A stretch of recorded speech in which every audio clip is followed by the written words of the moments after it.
Now we have our third part today of lesson number 2, periodic classification of elements, science 1.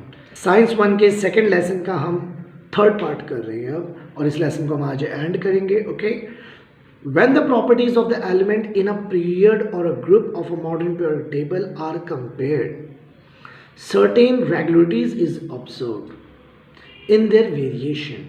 जब आप properties of the elements को period groups में study कर रहे हैं, उसमें कंपैरिजन कर रहे हैं, तो सर्टेन रेगुलरिटी आपको नज़र आती है in their variation.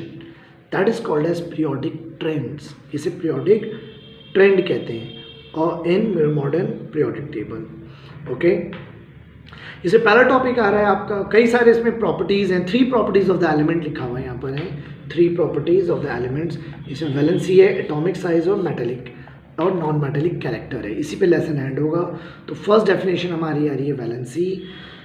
Valency of an element is determined by the number of electron present in the outermost shell of its atom. मैंने भी बताया भी था कि जो सबसे आउटरमोस्ट शेल है, वैलेंस शेल, उसमें जो नंबर ऑफ इलेक्ट्रॉन्स प्रेजेंट होते हैं, या वैलेंसी डिटरमाइंड होती है उस नंबर ऑफ इलेक्ट्रॉन से जो प्रेजेंट होते हैं. Okay, and that is the valence electron. Now we have atomic size. अभी वैलेंसी बताया, अब सेकंड प्रॉपर्टी आ रही है atomic size. Size and volume is a fundamental property of matter. किसी भी मैटर का साइज और उसका वॉल्यूम एक फंडामेंटल प्रॉपर्टी है, एक कैरेक्टरिस्टिक है. The size of an atom is indicated by its radius. और किसी भी एटम का साइज उसके रेडियस पर डिपेंड करता है, तो उसको हम कहते हैं atomic radius. Atomic radius is the distance between the nucleus of the atom and its outermost shell. यानी कोई भी शेल ले लीजिए आप इस तरह से, ये मेन न्यूक्लियस है सेंटर में, और इससे जो इसका आउटरमोस्ट शेल तक का डिस्टेंस है. ओके, सर्कल में, जैसे सर्कल में सेंटर से टू द सर्कल डिस्टेंस को आप रेडियस कहते हैं, ऐसे nucleus okay of an the atom से आउटरमोस्ट शेल, न्यूक्लियस से आउटरमोस्ट शेल तक का जो डिस्टेंस है that is called as atomic radius. इसको आप यूनिट में रिप्रेजेंट करते हैं. पिकोमीटर, यहाँ लिखा है पीएम, नैनोमीटर है, से स्मॉलर होती है पिको, और 1 पिकोमीटर होता है 10 की पावर -12. ओके, न्यूमेरिकली अगर कोई भी 10 की पावर माइनस इंक्रीज होती जाएगा, तो जितना 10 की पावर माइनस में इंक्रीज होगा उतना वो वैल्यू छोटी होगी, स्मॉलर होगी. Okay, atomic radius goes on decreasing. ये बहुत अच्छे से मैंने मार्क किया, आप भी कर लें, बस मेन वर्ड्स यही आएंगे कि atomic radius goes on decreasing from left to right in within a period. मतलब विद इन अ पीरियड में left to right atomic radius decrease होता है. While going from left to right within a period the atomic number increase होता है, लेकिन positive charge on the nucleus भी increase होता है बाय द 1 यूनिट.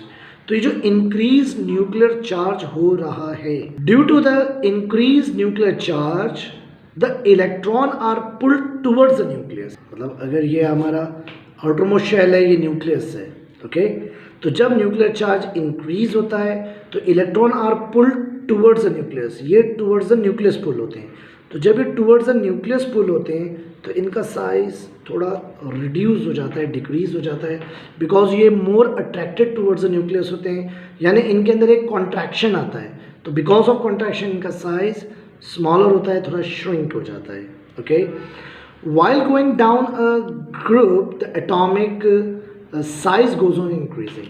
ये तो था लेफ्ट टू राइट, अब है डाउन द ग्रुप, तो वो अपोजिट लिखा हुआ है. While going down the group, atomic size goes on increasing. This is because while going down the group, new shell add होते हैं, distance between outermost electron और nucleus increase होता है, इसलिए atomic size इस बार decrease नहीं, increase होता है. Okay? Now we have last property, metallic, non-metallic character. ये हम ग्रुप्स के लिए भी पढ़ेंगे और पीरियड्स के लिए भी पढ़ेंगे. ओके, प्रॉपर्टी कौन सी है हमारी? Metallic and non metallic character.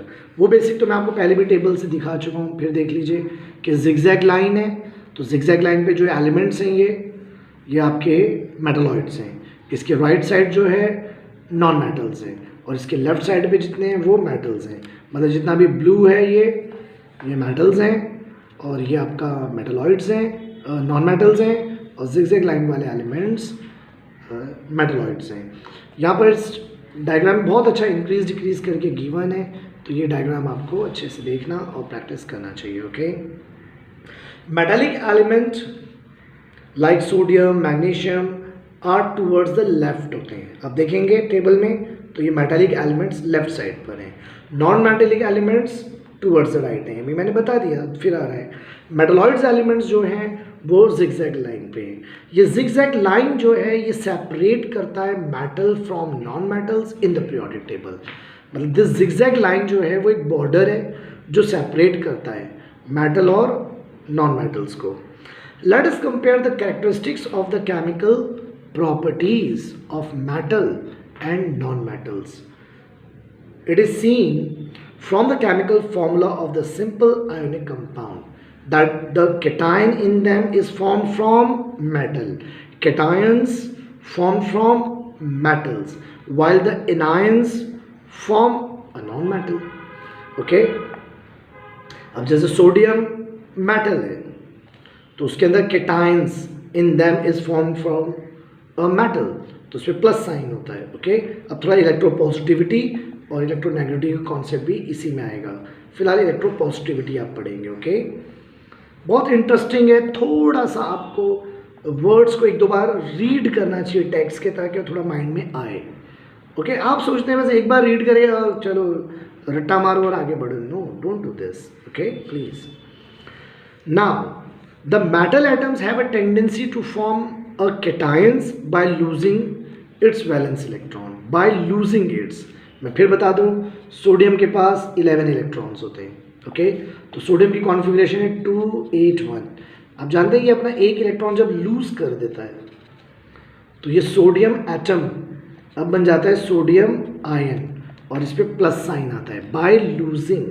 ये लिखा है ना कि by losing its valence electron, तो सोडियम भी अपना 1 इलेक्ट्रॉन लूज कर देता है, तो ये सोडियम आयन प्लस साइन वाला बनता है। Okay, and this property is called as electropositivity of an element. On the other hand atom of a non metal जो होते हैं उनके पास टेंडेंसी होती है टू फॉर्म एनायंस। एनायंस यानी नेगेटिव साइन वाला, बाय एक्सेप्टिंग इलेक्ट्रॉन, ये इलेक्ट्रॉन्स को लेते हैं। जैसे फॉर एग्जाम्पल हम क्लोरीन का एग्जाम्पल ले लेते हैं। ओके, क्लोरीन, तो क्लोरीन के पास 287 है, ये एक इलेक्ट्रॉन को एक्सेप्ट करता है, तो ये हो जाता है क्लोरीन 288। ओके, तो ये क्लोरीन Cl नहीं होगा, फिर Cl माइनस होता है, एनायंस।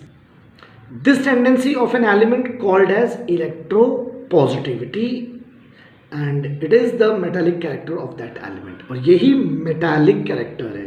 ओके, थोड़ा सा पैराग्राफ यहाँ आ रहा है, आप कोई सोच रहा होगा, सोचेगा बच्चा के सर यहाँ कुछ मार्क नहीं किया। एक्चुअली यही सब चीज़ें थोड़ा सिमिलर थिंग्स वहाँ पर रिपीट हो रही हैं, इसलिए मैंने मेन चीज़ मार्क कर दी है। If you have any doubt regarding these line just give me a call. Now the metallic character of the elements belonging to the same group, while going down the group a new shell get added। जब हम down the group जाते हैं तो new shell add होता है, resulting in an increase in the distance between the nucleus, और इससे आपके न्यूक्लियस का डिस्टेंस इंक्रीज होता है। Okay, nucleus and the valence electron का मतलब ये आपका न्यूक्लियस है, और जो भी शेल्स हैं, जो लास्ट वैलेंस इलेक्ट्रॉन है, इसका डिस्टेंस इंक्रीज होता है।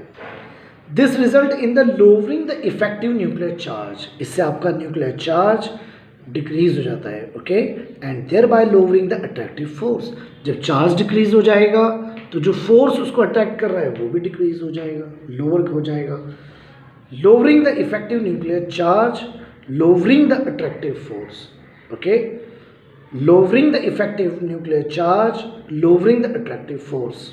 As a result tendency of an atom to lose electron increase हो जाती है, मतलब इलेक्ट्रॉन लूज करने की जो टेंडेंसी है वो इंक्रीज हो जाती है।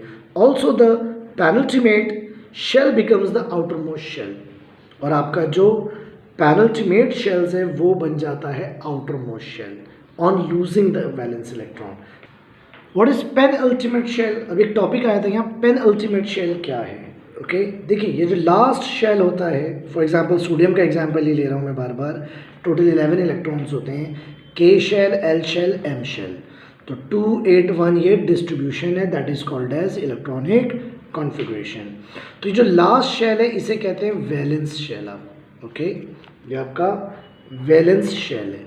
और वैलेंस शेल से जो एक पहले शेल होता है, जैसे एम शेल मेरा यहाँ पर वैलेंस शेल है, तो वैलेंस शेल से जो एक पहले, एम शेल मेरा वैलेंस शेल है, तो एम से जो पहले एक शेल है दैट इज एल, तो इसे कहेंगे आप पेनल्टीमेट शेल। यस और नो? तो वैलेंस शेल से जो एक पहले शेल होता है उसे पेनल्टीमेट शेल कहते हैं। यहाँ क्या कह रहा था कि penultimate shell becomes the outer most shell. जब एक इलेक्ट्रॉन लूज कर दिया, जब मैंने एक इलेक्ट्रॉन ये लूज हो गया, तो अब जो बचा है तो ये शेल मेरा बन जाएगा outer most shell. Okay, now the penultimate shell is a complete octet resulting cation has a special stability due to the tendency of the atom to lose electron increases further. The metallic character of an atom is its tendency to lose electron. Therefore, the following trend is observed. यानी the metallic character of the element increases while going down the group. मतलब यहाँ से हमें एक result मिला इस paragraph का कि metallic character of an element increase होता है जब हम डाउन द ग्रुप जाएंगे, और while going from left to right, और जब हम लेफ्ट टू राइट जाएंगे विद इन अ पीरियड, तो it remains the outermost shell remains the same. The positive charges goes on increasing while the atomic radius goes on decreasing. Now positive charges increases, atomic radius decreases. बस ये थोड़ा सा याद रखना है कि कब वो increase है decrease है। ओके, पेज नंबर 26 का जो फिगर है वो आपको इसमें हेल्प भी करेगा। And thus the effective nuclear charge goes on increasing. As a result, tendency of atom to lose valence electron decrease हो जाएगा within a period from left to right. The two factors, namely the increasing nuclear spell wrong है nuclear की मेरी book में, okay, charge and decreasing the atomic radius as we go from left to right within a period, responsible होते हैं for increasing the effective nuclear charge. Therefore, the valence electron held with greater and greater attractive force. जब ज़्यादा attractive force होगा तो this is called as electronegativity of an atom. The tendency of an element to form anion, वहाँ case किसका था? cations का, यहाँ किसका केस है? anion. Or the electronegativity is the non-metallic character of the element. The tendency of an element to form anions or the electronegativity is the non-metallic character of the elements. Okay, now we have last topic जो खत्म है, कुछ topic नहीं है, बस लिखा हुआ है gradation of halogen in halogen family. halogen family group 17 को कहते हैं, क्लोरीन, फ्लोरीन, ब्रोमीन, आयोडीन इसके मेंबर्स हैं. Okay, about your lesson number 2 science 1 we have some important question now. कुछ इंपॉर्टेंट क्वेश्चन है. 6 का ए और सी काफ़ी इंपॉर्टेंट है. 7 का ए बी सी डी चारों इंपॉर्टेंट हैं, और एक मेरिट डीमेरिट्स एक्स्ट्रा में आएगा. तो फिलहाल आप अगर टेक्स्ट कर रहे हैं तो ये 6 क्वेश्चन इंपॉर्टेंट है, अदरवाइज मेंडलीव का merit and demerit important question है. Okay, thank you.